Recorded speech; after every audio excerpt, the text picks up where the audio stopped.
Well, my name is Caitlin McConnell, and I am here with Laila Sixkiller to conduct an oral history interview about the Sixkiller Funeral Museum. The date is May 1st, 2024, and we are here at the museum in Thayer. This interview is part of an ongoing collaboration between Ozarks Alive and Missouri State University Libraries. Thank you for letting me come visit with you today. Absolutely. So, like I mentioned, this museum caught my attention, and I'm sorry that people listening to this can't see what we're at, although I'll take some pictures so they can see them through that. But this is amazing. I mean, Thayer is this relatively small town. You kind of come to where the railroad tracks are, and as I saw for the first time a few weeks ago, you have this very large building. I don't know what this used to be, or if you know anything about the history, but now it's this funeral museum. And so could you tell us a little bit about your moving here and how you ended up deciding to open the museum? Sure. So we moved here June of 2023, and we actually have friends that live in Thayer. Mm-hmm. And we came from Springfield. We were kind of tired of the city life and traffic, and we just so happened to find this building for sale and decided to pull the trigger on it, mainly for the garage space. We have 6 hearses. Wow. And they're hearse-friendly garage spaces. So we ended up pulling the trigger and buying this place. This is our home. Mm-hmm. So we live on the 2nd floor. Eventually the 3rd floor we will turn into a walk-through haunted house. Mm.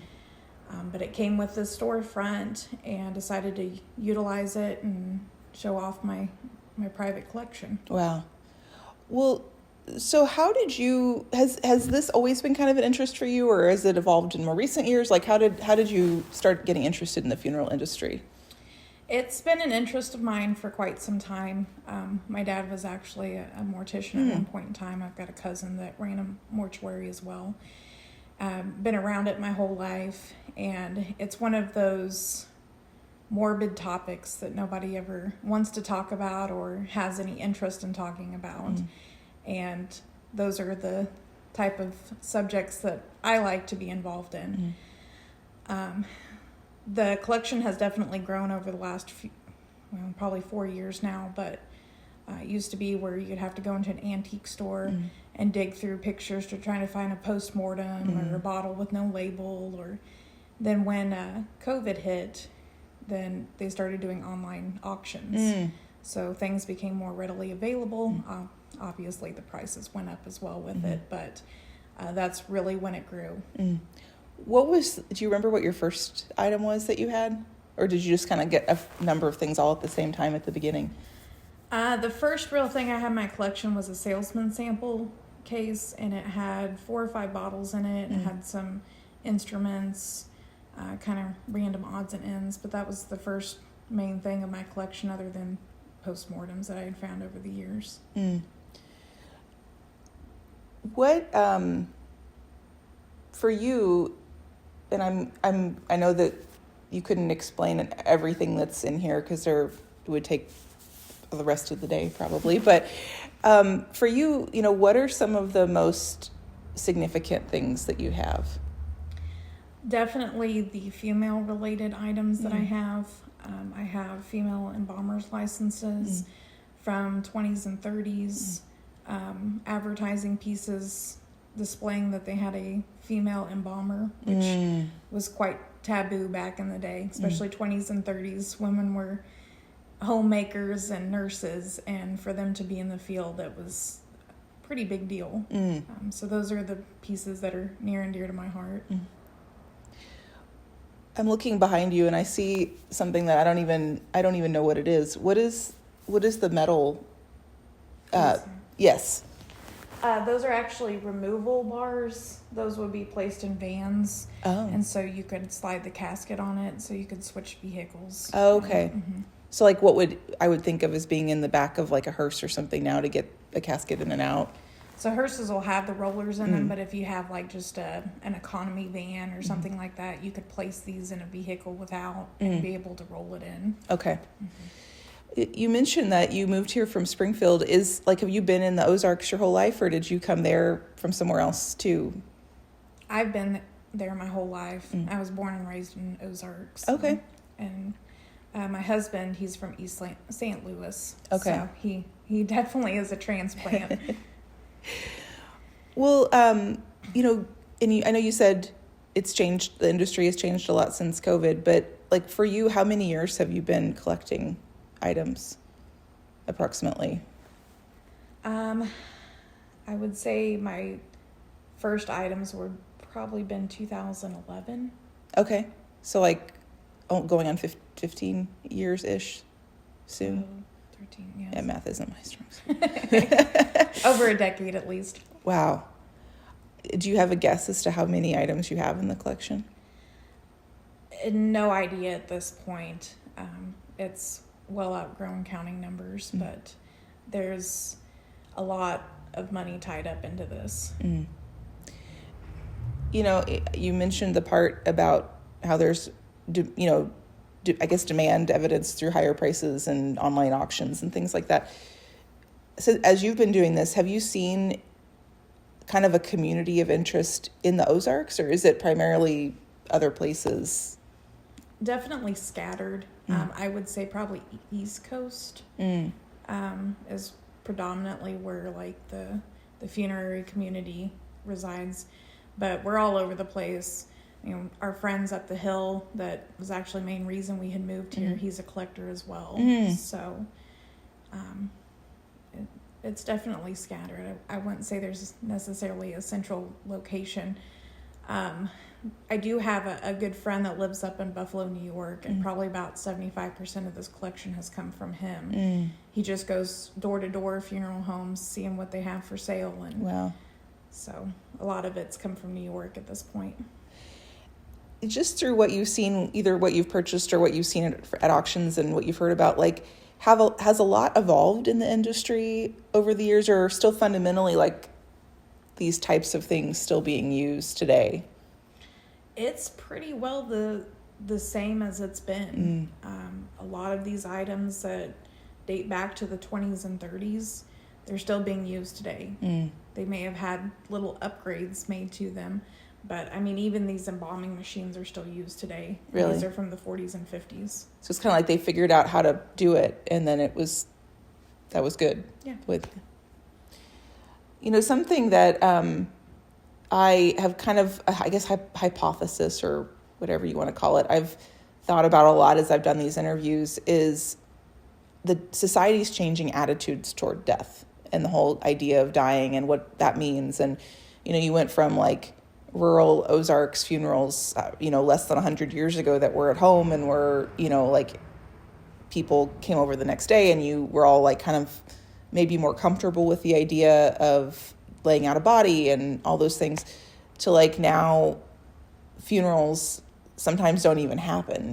People either are cremated or they, especially with COVID, it seems like a lot of people felt like we don't have to do something right away. We can do it months in the future or whatever, whenever it's more convenient. Just from the things you've read and seen through these historical artifacts, do you get the sense that like where we've lost something, I guess, is what I'm long way around the barn, in that like there was a lot of ceremony and a lot of meaning around the way things happened, and now we don't have that. And do you think that affects society or people in any way? Things have definitely changed, and society as a whole has changed, just for convenience factors. I think that was why I wouldn't necessarily say that death was celebrated, but it was definitely a ritual. Because a lot of times that would be, for instance, postmortems, that would be maybe the only time in that person's life or afterlife that they would ever have their photos taken. And it would take sometimes weeks for the families to come in. And so as people trickled in for the services, then it became just a giant family reunion. Now with everything being so centralized and convenient, the service could take 2 days and be done with it. And really there's just no celebrating the life of the person anymore. And even on the topic of just funeral services in general, I honestly feel that it is a trade that is dying at this point, because everyone is so scared of what's going to happen to their body when they die that they're going for all of these alternative ways of burial, like cremation. They have hydrocremation now. They have the composting, because people are scared of what is going to happen to their body when they pass. And I feel that in the next 10, 15 years, this may not be a trade, and these become actual artifacts.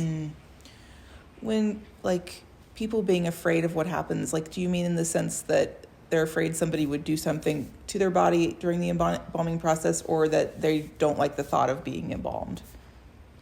It's probably about 50-50 on that one, because there has been many horror stories about people not being professional in that aspect, but just not knowing the process and not knowing what's going to be done to their body. I mean, I have people that come through the museum occasionally that have these arbitrary thoughts of what they think happens to bodies, and it's a lot more professional in that aspect. I mean, this has been done since Egyptian times, but I think it's about 50-50 on that.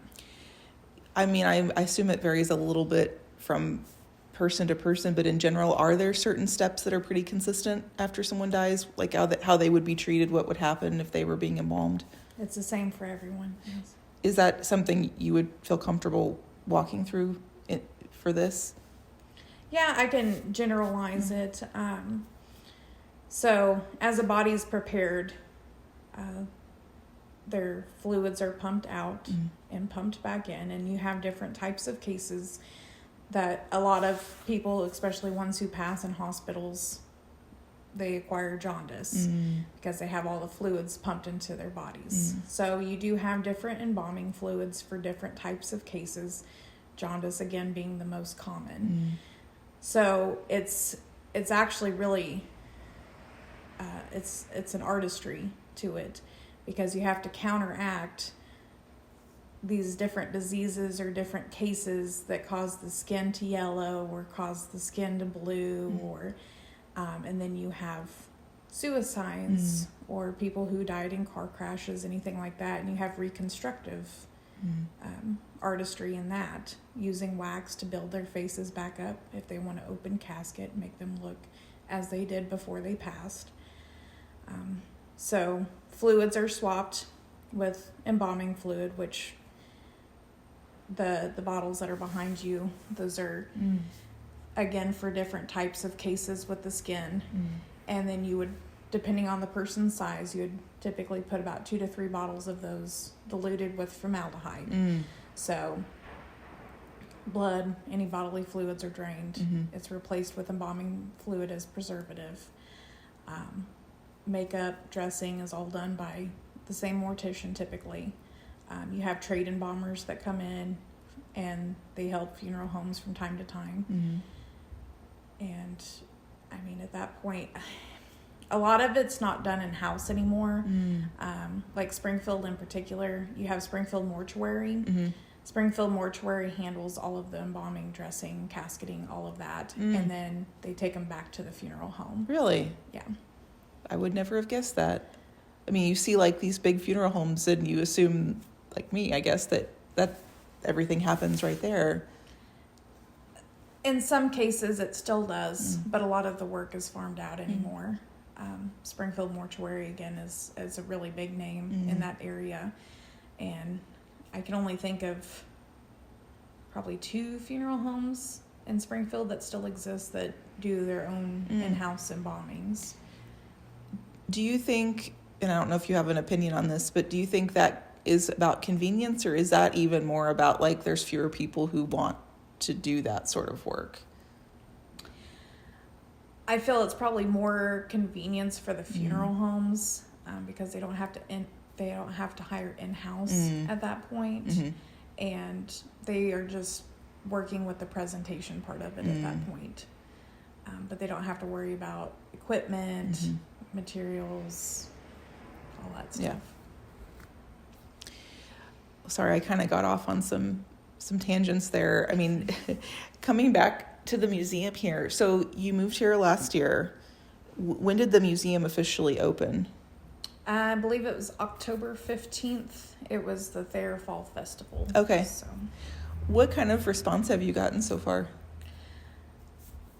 to be completely honest, it's been a lot more welcoming than I expected. A small community like this and somebody with my interest coming in, I figured that there would be some naysayers, but I haven't had any negativity towards it. We haven't been super busy since we've opened. I think we've had maybe 30 people come through here since then. But again, it's a small town, and a lot of the traffic comes through in the summertime when people are going to rivers and stuff. So I expect it to pick up in the next month or two. Do you have, given that you live here too, I mean, do you have set hours that you're typically open, or is it just if somebody reaches out to you and makes an appointment? Typically it's weekends, so Friday, Saturday, and Sunday, and it is by appointment only. But I am here most of the time too, so if somebody reaches out to me and they can only make a certain time or certain day, I can usually make accommodations for that. You know, for you, why do you think it's meaningful or important to be able to help people understand more about this by having the museum or by explaining things to them? Well, like you had mentioned before, it was more common to know the process. It was more welcomed because it was done in your home. And now it's just become so foreign to everybody that no one knows what happens. They're scared what will happen. In fact, prime example, I had 3 generations of women come in one day for a tour. And the grandmother was Czechoslovakian, I believe. And she had moved here. She moved to Myrtle, I believe, to live with her daughter because her husband had just passed away. And they came through here, and she gave me a hug and said that she really appreciated it, just knowing what happened to her husband behind closed doors. Wow. Because she never knew what happened to him between him passing and being buried, and it made her feel a little bit better about the situation. You know, that's amazing. I mean, I wouldn't have expected that as an outcome. I would have thought, maybe more people just interesting learning in general about something they didn't know, but not as a healing, thing necessarily. That's really cool. Yeah, that was by far my favorite visit. Before, if we can still go on a tour, I'd love to do that and maybe record you while we're walking around too. But is there anything either past, present, or future about the funeral industry that you wish people would ask about or knew more about in general that you want to talk about? I guess really just the art that goes into it. If prime example is restorative art, there's actually a book on it that you have to have while taking courses in mortuary science. And just knowing that it's not desecrating a body, it's making the body fit for the family to be able to say their goodbyes. And restorative art, again, is a prime example of that. If, God forbid, something happens to a person and they become mutilated, that mortician, embalmer can make your loved one look like they did before they passed, just through artistry and their skills. I imagine it would take a lot of time to learn how to be able to do that. Absolutely. Well, if we could do our tour, where should we start? We can go ahead and start at the door. Okay. The front section is more of the servicing side, and then the front end or back end is more of the embalming and nitty gritty of it. Okay.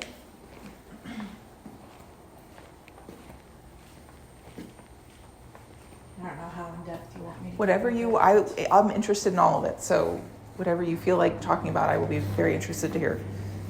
These are church trucks. These range from 1919 to the 60s, and these are literally just used to wheel around the caskets. But you can see all sorts of styles. It goes from very arbitrary to the curved bars, which are the most sought after. Why are they the most sought after? Just for their looks. Mm. They have the filigree and the curved bars on them, and they don't look so industrial like the other ones. They're part of the artistry. Yes. They're still working on this, but these are casket corners that we got from a funeral home in Cuba, Missouri. And they are completely getting rid of their display. Everything's going to online. Wow. So you can no longer go to at least their funeral home and view the caskets right there in front of you. Wow. It's online. You sit down at a computer and pick it out from there. But that's another change in the industry, is not everything's as hands-on anymore. These are still current lines. They all have you can see the fabrics that come with them and finishes. I know, like when we were talking, you said some items can get really expensive when you're collecting. When you're dealing with something like, not necessarily specifically, but things in general that like you get from a funeral home directly, that they're changing the display or getting rid of it. Are those things, do they realize there's a big industry here in charge a lot, or is it kind of like just come get this out of here because we don't need it anymore? It really depends on the funeral home. I've run across some that they're collectors themselves and they know what it's worth. Others like this just get it out of our way. And a lot of that has to do with if it's corporate run or if it's a mom and pop. Yeah.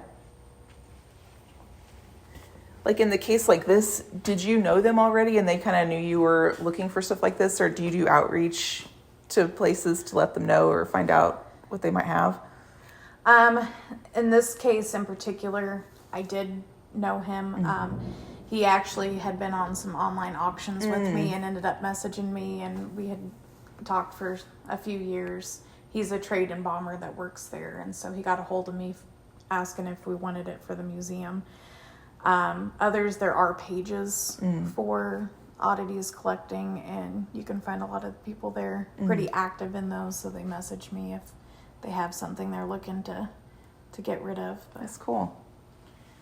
and then this was another case where it's a funeral home in Rogersville. They were changing out the brand that they were carrying. These are Batesville. They're the most predominant caskets that you can buy, most expensive too. But they were switching out brands, and we had, I think, 24 of these at one point.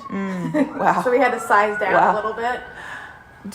This is a stupid question, but like, what makes a casket more expensive? Is it just, I'm assuming, the materials that go into it, or is there like people in the public know brands and those brands are more expensive? Typically, it's just the finishes on it. The wood ones are going to be more expensive. You have veneers, wood, 18-gauge steel. I think this one, this one's almost $13,000.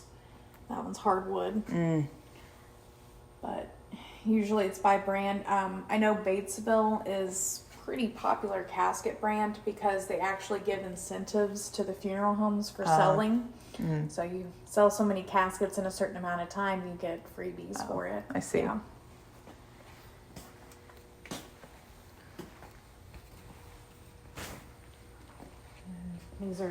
This one's a full size. This one's about a foot shorter. I don't know the technical term on these. I call it the teenager casket. But it's about a foot shorter than normal. But this one would be a full size casket. So do they typically come in 3 sizes? Like for kids and then a mid-size and large, or? There's probably about 5 or 6 different sizes. Oh, okay. You have infant, you have toddler, you have the shorter ones like this, you have the full size, and then you have the wide, and then typically there's one above the wide too. Okay. Wow.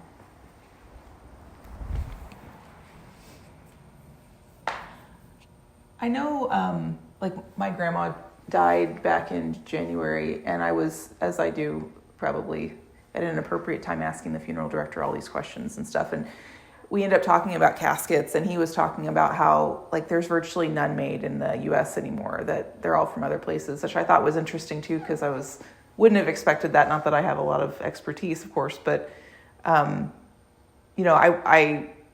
use something like that where they're going online. Like I wonder if that's they don't want to have the space taken up with them, or if it's also more like it's just harder working with someone who's maybe out of the country or at least out of the area to get them to be able to display them like they would in the past. I would think it'd be more on the space. I know a lot of them come out of India anymore. But I would actually feel that it would probably be harder to get a hold of the caskets by ordering them directly online versus having them in the funeral home, because I mean this is how they would have set on display. In a lot of funeral homes they would keep a dozen or so full size that they can pull right then and there and use. But if you're having to order all of them online, I couldn't imagine the turnaround time on that. Yeah, I mean, I guess unless somebody's like an individual ordering it if for the future to have it at their house or something. I mean, but like if you need it within just a couple days, that seems very impractical. But I'm sure you would keep probably the most popular ones, keep a couple in the back of those, but if you had one that came in wanting something off the beaten path, then it might be a little difficult. Yeah. And then this, I have, of course, Catholic services are a little bit more ornate than most. So that would have been a prayer card stand that was used to Catholic services. You have your little prayer cards stuck in these little spindles here. And then this would be set up as an in-home service. So you have jack-in-the-box drapes, and they're literally, as they sound, they fold up into a briefcase. And then you have your kneeler, it folds up into a briefcase. And then your torchieres, they break down into a briefcase. Wow. So everything could be transported fairly easy. So like at what time frame would this have been used? This would have probably been up until 30s. I would say probably late 30s. Okay. Wow. And I know it sounds like most of the things you have are kind of from all over. Do you know of anything that you have that's specifically from the Ozarks other than the display? Yeah. Oh. There's been a couple of funeral homes. There's one in particular. Oh, and those are actually postmortems of what would have been my husband's great aunt. Wow. Yes. She was a stillborn. Wow. Huh. But there's actually a several generation family owned funeral home that had closed down in Ash Grove, and he had gotten a hold of me asking if I wanted to come in and check out the wares and see if there was anything that I wanted to buy. Ended up buying quite a bit from him. He was a collector as well. And when the business finally shut down and they sold the building, he gave me what was left in it. So. And I'm so embarrassed. I should not admit this on the recording because this is even worse. But what is his last name? It was Jimmy.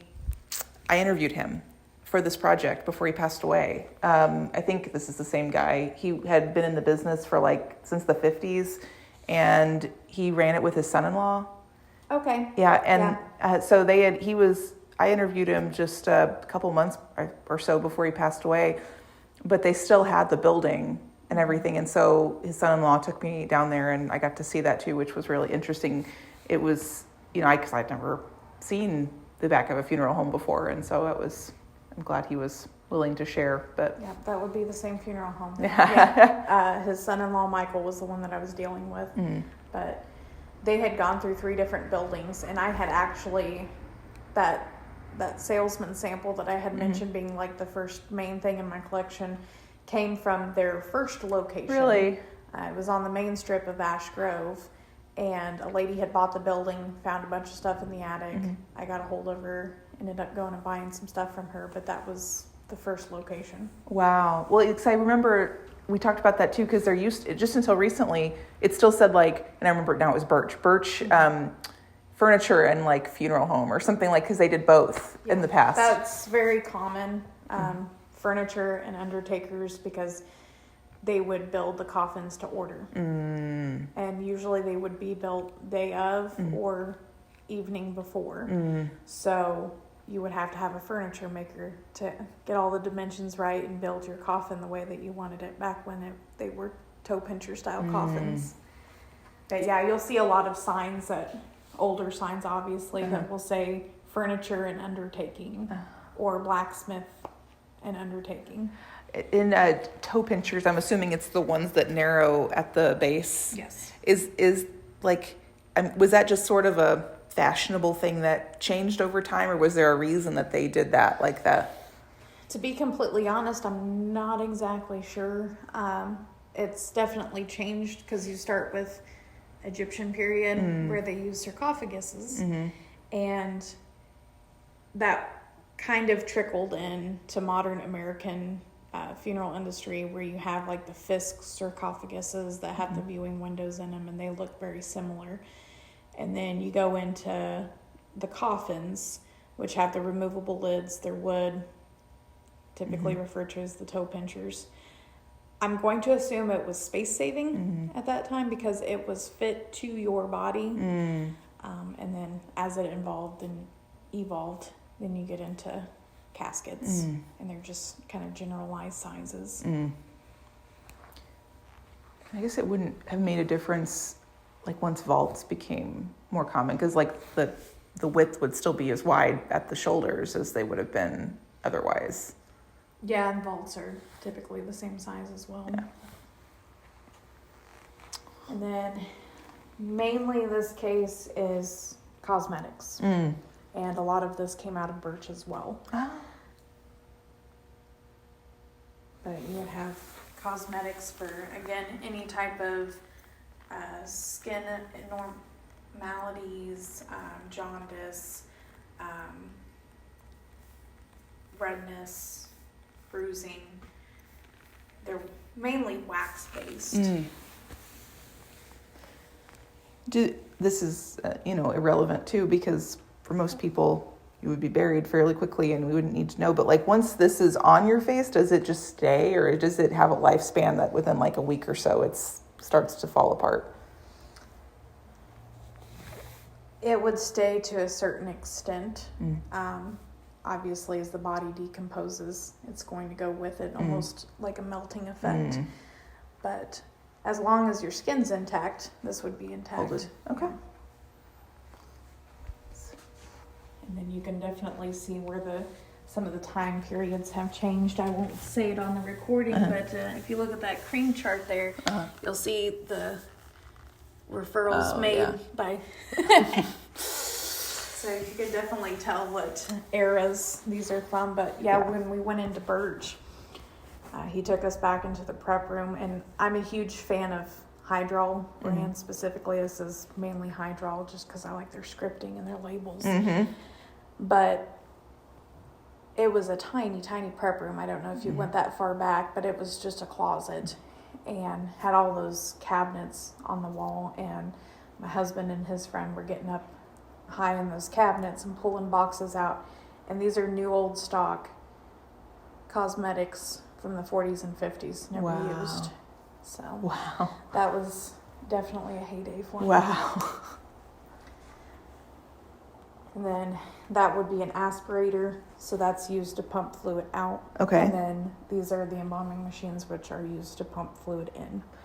How long does it generally take, or does it just depend on the person, like how long it takes to pump embalming fluids in? Depends on the size and I guess how difficult it might be to get to arteries on a person. And then eventually I'll have this wall filled, but these are embalming licenses, and this is where we get into the female related. So we have Genevieve, she's 1930, Rose was 1950, Catherine, I think she's the oldest, 1928, and then Margaret was 1933. Wow. It's really cool. And we have some guys mixed in there. And then I have a school photo too from 1949, and actually two of the instructors were female. Wow. I believe there was one that was in the class as well, but the instructors themselves were female, which again, 1949 is pushing the envelope a little bit. Well, and I'm sure, like, in all the research you've done, are you familiar with Kitty McFarland from over in West Plains? If you aren't, you probably would. I mean, I don't want to assume, but I think you might be interested in her story. She's long fascinated me. She was said to be the first licensed female embalmer in Missouri. And I think she got her license in the 20s at some point, would have been early 20s, I guess. But anyway, she married into a family that had a funeral home. Both her husband and her father-in-law they die of unrelated things, like within 3 months of each other, something really, a short time frame. She ends up taking over the business and like grows it into this really like big deal funeral home. I mean, I think it was pretty well already, but grew it even more. Started a line of burial shrouds that they produced there, became the president of like the Ozarks Regional Embalmers Association. Okay. Had just announced like she had purchased a mansion in town to be the first funeral home for them, and tragically she was killed in the West Plains explosion the day after they announced that they were doing that. And so it's like this horrible story, but like before that she just is like amazing, and I would think would have been pretty unusual. And I always thought the same thing, like in their newspaper ads where it would say lady attendant and everything. Found that I assumed it actually was sort of a selling point, because like maybe you were more comfortable with thinking a woman was dealing with you than a man, but I don't, That was also a very common problem back in those days as well. I hadn't heard her name before, but I'll definitely have to do some research. It's her grandson. The family still is in West Plains, and the funeral home actually is still open. It got sold after she died, and it's Drago, Robertson Drago. Yeah. So. Yeah, I'll definitely have to do some research. I'm still learning the area, but. And this is a ledger that was actually sent to me to be added to the museum, but I believe it ranges from the 20s to late 30s. But you can go through and see the information on the person, their name, age, sometimes where they passed away, and then it shows everything that they purchased for the funeral and how much. Wow. The cheapest one that's in here is a stillborn, and it was $23 for the services. Wow. And then it's got graveside ledgers there for plots. Just seeing some of the surnames, I assume this was Polish. Yeah. Where was this book from? To be quite honest, I don't remember what state it came from. But it was a lady on one of the pages that I'm on as well, and she worked at a funeral home, found this old ledger that they gave her, and Wow. Asked if she could add it to the museum. Wrote me a little note there. That's so I really took it with sweet. that. And here's another ledger, and it shows everything that was bought for the service. So this would have been 1936. It's $371 for all of that. Wow. Even buying gloves for the pallbearers. Huh. And it's important to note that it's electric.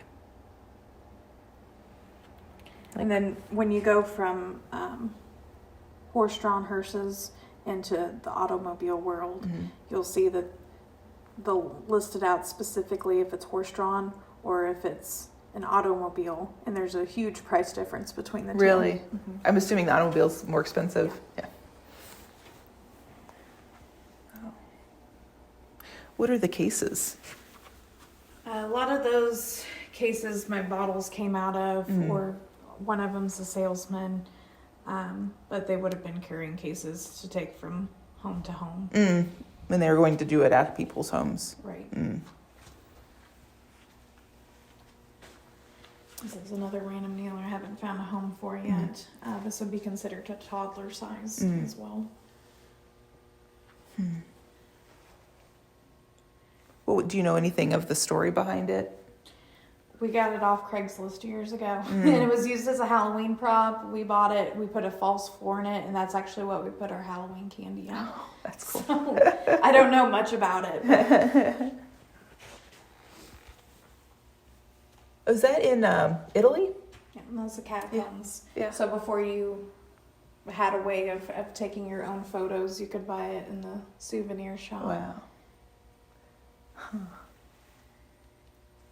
And then this cabinet's mainly instruments, and then there's advertising pieces on the bottom of that.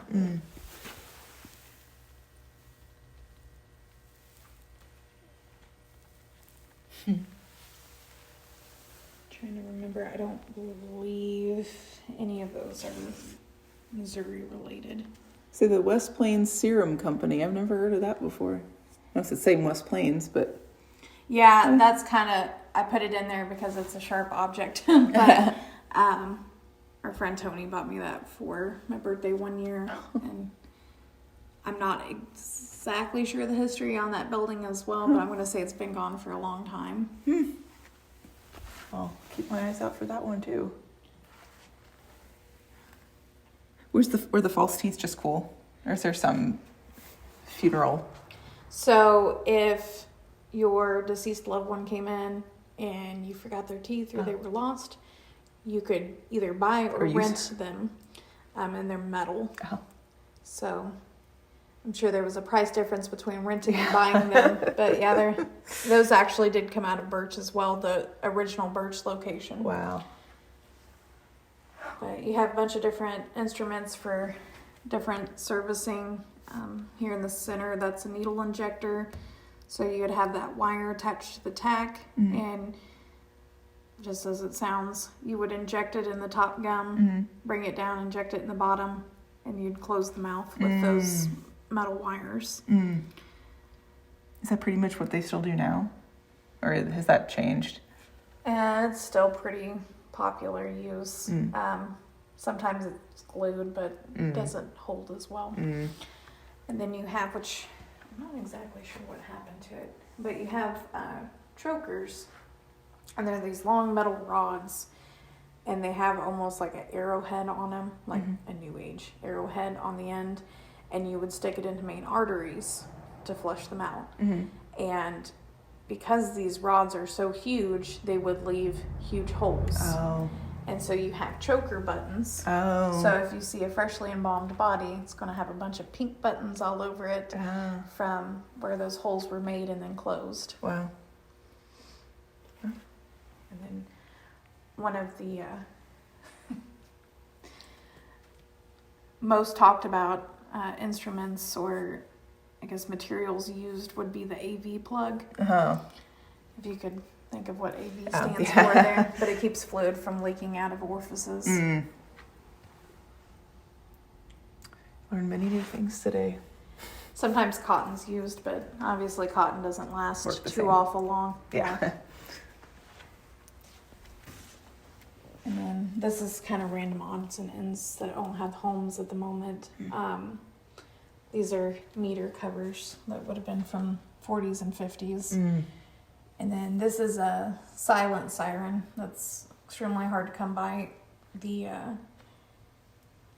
typically the 30s era hearses would run with a silent siren. It's bolted to the front bumper. So instead of running high beams or wig wags like they do now, that would be lit up. The purple is the signifier that it's a funeral procession. So you see purple used a lot in the funeral industry. Wow.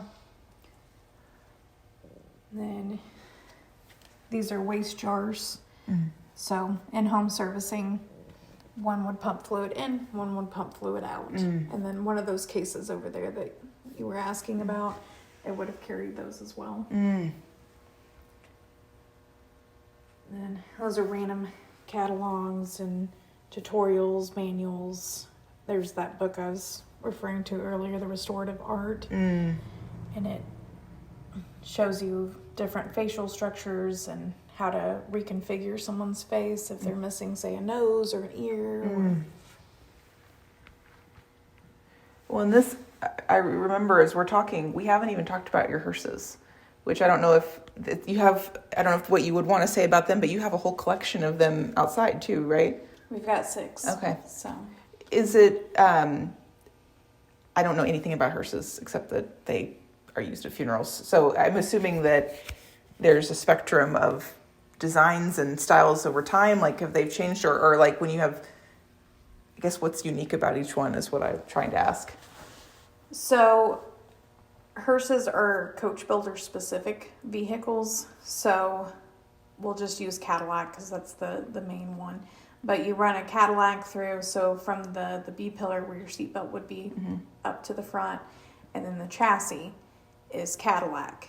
It would go to a coach builder, which I actually worked for a coach builder back in Springfield, but it would be fabbed into a hearse or a limo or any of the professional cars. So anything from the seatbelt back is coach specific. So you have different coaches, main ones being Miller Meteor, Eureka, Superior, S&S. They have their own styles. They have their own prices. Superior and Eureka were the top of the line. And so if you want to look like you had big money, those were the ones you bought, and then they would go down in prices from that. But you can definitely tell different characteristics between the coach builders. And then with restoring them, it's also a bit of a challenge because a lot of them are coach specific parts. So for instance, my 73 that's sitting out there, it's a Miller Meteor. If I were to crack the windshield, I would have to find another 73 Miller Meteor because it is raised glass to meet the roof line. Wow. Yeah, they're not the easiest cars. Thankfully, my daily driver, it's technically a 94 Chevy Caprice, but it started life as a station wagon. It was a poor man's build. So most of the parts on it I can replace, but it started as a station wagon, but then it was changed into a hearse?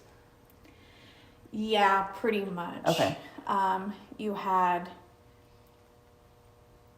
they're considered alternatives. They were the cheaper versions. So with hearses, typically they're frame stretched, and these were body stretched. So you have it has the same wheelbase as it would a station wagon, but you have a lot of overhang on the back end. Okay. Yeah. Well, and so on the other ones, what is the span of years that you have? Oldest we have is 57, and then the newest is 96. Okay. Are they mainly for display, or do you use them? Are they used different places? Like, do you take them other places for them to be seen? We do car shows, car cruises. We're actually part of an all-hearse car club, Coffin Carriers. We're based out of St. Louis. Wow. Yeah, so there's a community of hearse drivers too. In fact, we go to Hearse Fest every year up in Fowlerville, Michigan, and it's the largest all-hearse car show, and they have 100 plus cars. Wow. I think last year was 126, I believe. Wow. Just hearses.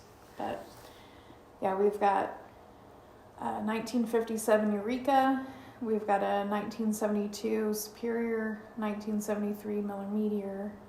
Oh, and then I have a 1973. It's Cotner Bevington. That one's an Oldsmobile. And then my daily driver is a 1994 Chevy Eagle, and then my husband's daily driver is a 96, and it's a Cadillac Crystal. Wow.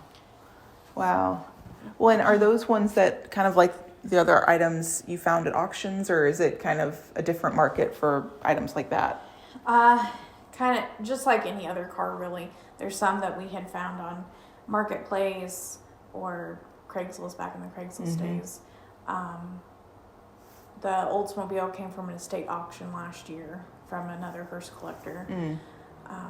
My husband's, so he has 3, I have 3, and his 3 were actually owned by a friend of his that passed away several years ago, and he was gifted the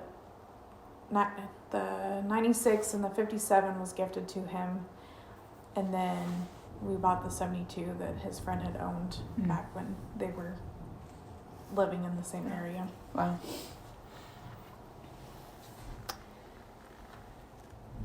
And then there's a couple other female related. So Klinger, so that's out of Springfield, is now Klinger Cope. But Klinger, on their fans, had actually put licensed Lady and Bomber as their talking point. Wow. And then a funeral home out of Halls, Tennessee, passed out these little cosmetic mirrors and had Lady and Bomber, and I like that one because they spelled equipment wrong. And then these bottles are where my collection really started. Seeing different labels and different styles, and back to hydro. They're by far my favorite, but before COVID really hit, it was hard to find any bottles that had labels on them.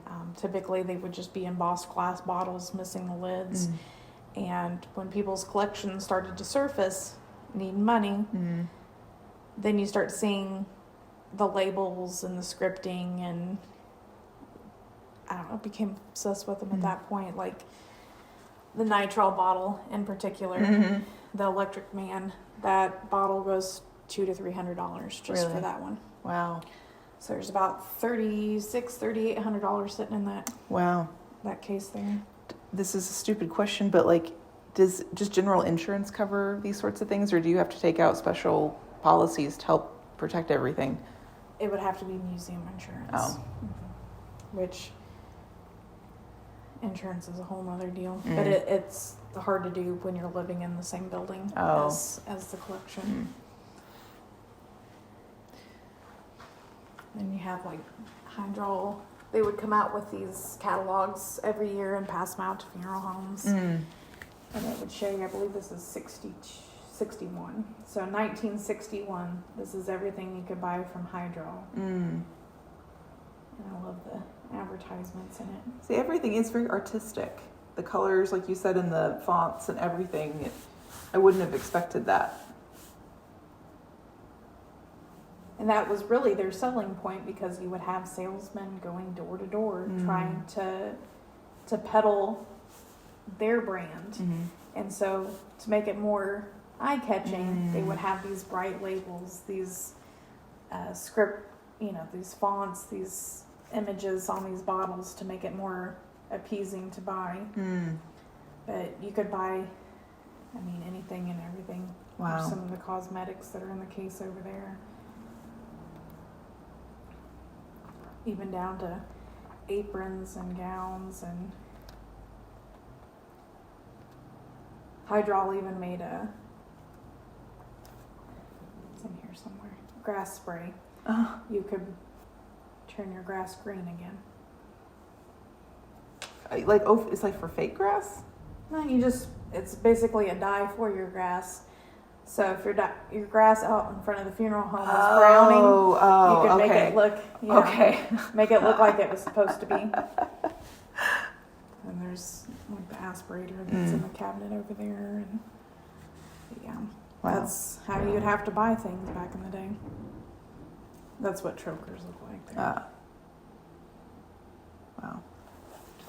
Yeah, that's one thing that kind of saddens me, is the artistry that's lost with the bottles in particular. Because this is a new style bottle here. Oh. So if you look at that compared to the glass style. Yeah, it's not quite the same. Not at all. Wow. And then this is my husband's section over here. Okay. The hearse related items. We do have the back end of a hearse sitting in the garage right now. Somebody literally just chopped the back end of a hearse off. Okay. And we're going to redo it, repaint it, reupholster it. And it's going to be on this wall as kind of a photo op where you can open the door and sit in it. That's cool.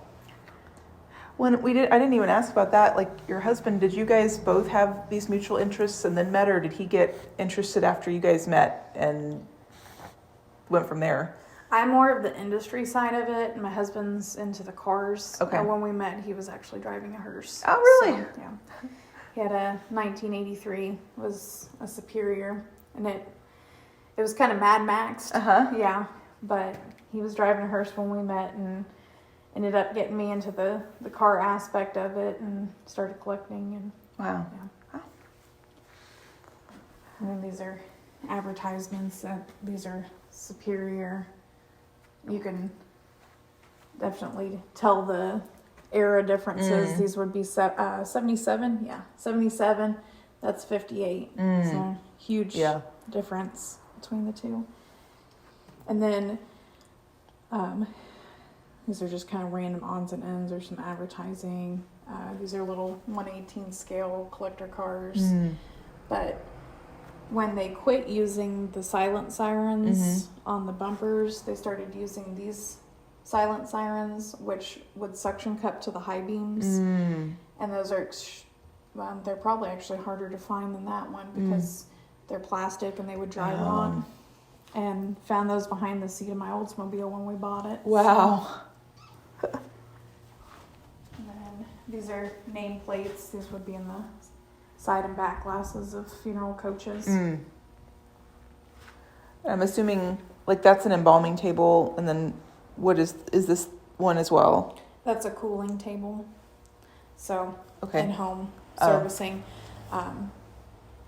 the body may have to stay for a week or more waiting for family to come in. And a lot of times the cooling tables would have perforations made in it, like holes. Sometimes it'd say family name, have designs in it. But the body would have been laid on this table and they would put blocks of ice underneath it to keep it cool. Wow. And then this is, I mean, they still use these style tables today, but this is a porcelain and cast iron embalming table. This weighs close to 1,000 pounds. How did you move this in here? This would have been... Well, we'll just say my husband's had to move it 3 times and he's not moving it again. But this actually has probably the most history to it. This is a 1948 Champion table, and it was in service at Gorman Scharf in Springfield up until, I think it was 2019. Wow. So from 1948 to 2019, they finally decided to get a new table. But this is actually the table that the Birdman of Alcatraz was serviced on. Wow. When he died at FedMed, he went to Gorman Scharf, and Wow. Stroud was on this table. Wow. Everything has a story. Wow. That's a hopper or a chemical toilet. So that's a big controversy as well, because everybody thinks that when bodily fluids are removed that it's considered hazmat. It's not. It goes down in the sewage just like everything else. So the table would be drained into this toilet. It would have had a flusher on the top of it, and it would have gone down in the sewage just like everything else. Or it's a toilet for very big man.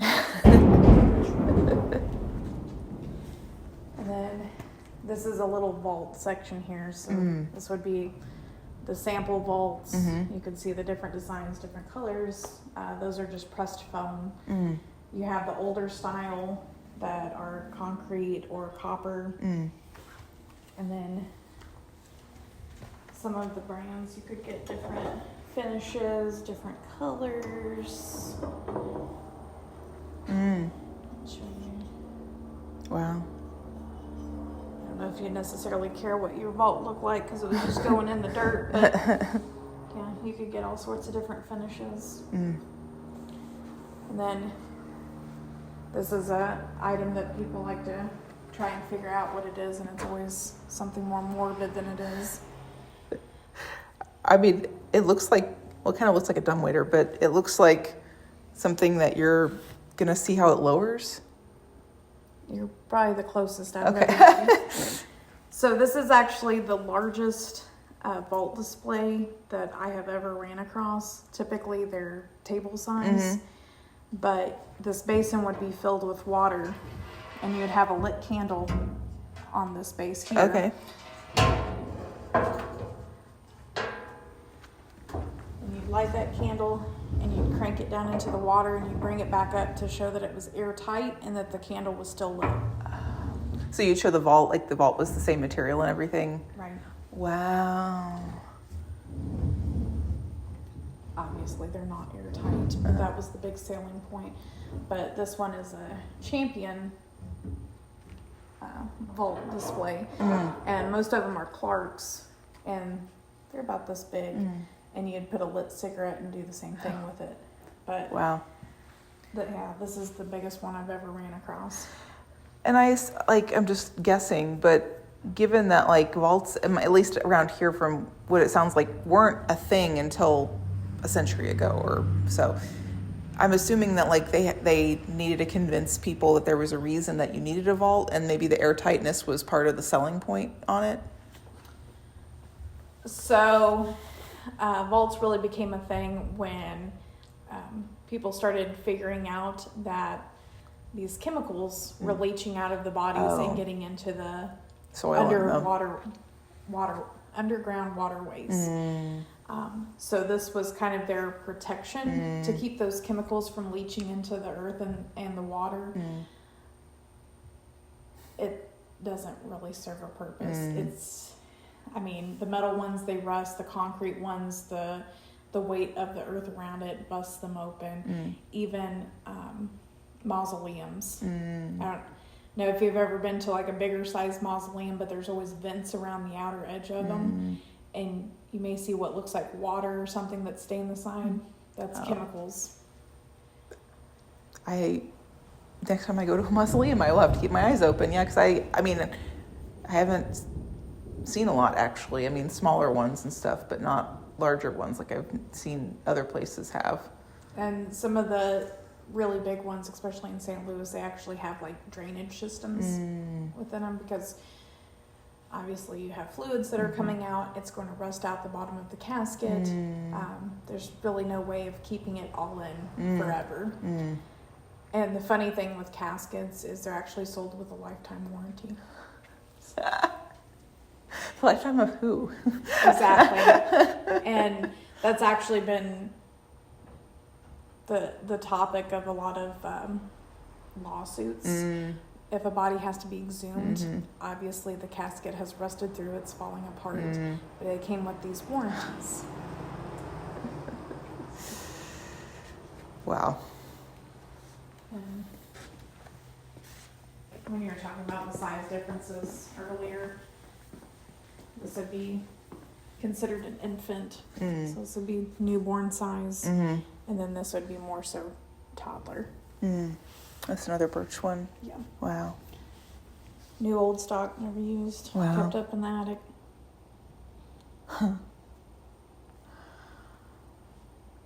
Wow. I think did we make it through everything? Yeah, I think that's about it. The only other thing is the flags. The funeral flags.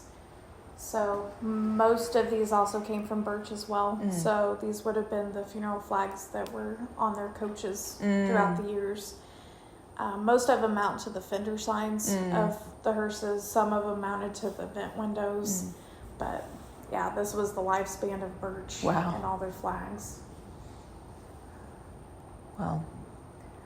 Well, thank you so much for letting me come by. This has been so interesting, and I'm just really grateful that you took the time to share more about everything with me and for this project. So yeah, absolutely. Thank you. It's definitely a topic that I like to talk on, and I don't have much knowledge in a lot of things, but I feel I have a little bit more in this. So, well, that's clear that, I mean, you probably know more about this than anybody around here, anybody for sure that I've ever met, and we need that because this is so tradition rich that, it gets lost when people don't know about it.